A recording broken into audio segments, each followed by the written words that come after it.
I just bulldozed through. That's the best way to do it in India. No, but so I'm doing it. I was going to do a little bit of history of sewing machines because we do workbench to talk Thank about you, sewing Gene. machines. I thought it was. And so I wanted to start with the history of sewing machines, and I knew about the patent wars between Howe and Singer, and that's where I started. We're going to get into that, but we're going to go further back, because in my research I ran across this coolest thing ever: the sewing riots of 1830. Riots, like full-scale riots. There was the guy that invented one of the early sewing machines actually had his factory destroyed by a bunch of mad tailors. They were just like, we don't want you like making stuff with a machine. We won't have a job anymore. And so that made me fall down this rabbit hole. And you all know about the Luddites? I'm working. No.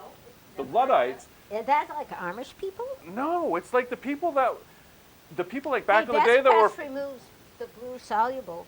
So the Luddites would destroy. They were famous for destroying textile machines, and it was actually the Luddites that were probably responsible for the sewing machine because they were afraid of technology taking their jobs. And I just thought this was fascinating in light of today. Like, we worry about like automatic drivers taking away like truck driver jobs or whatnot. This has been happening for 200 years. And the best thing is, because of all this, in Britain they passed a law in 1788 that it was illegal to break stocking frames. What's a stocking? It's basically a knitting machine. Oh.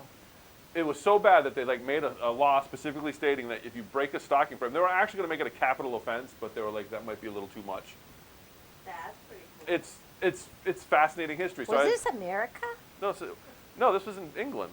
Oh. It was 1788. We I were thought still. we were doing U.S. history. Oh, no, sewing machine history, and it goes way back. My God.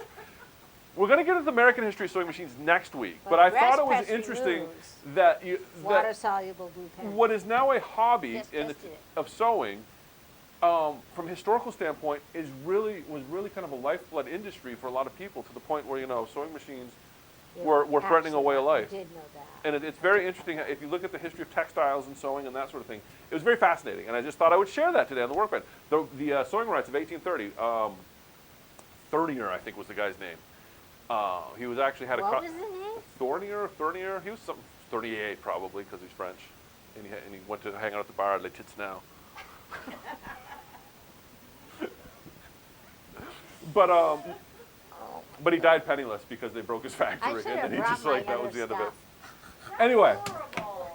Anyway, that was Workbench. I thought it would be way more exciting than it was. Apparently it wasn't. I thought it was cool, but It is cool, but I would like to hear more about U.S. history, please.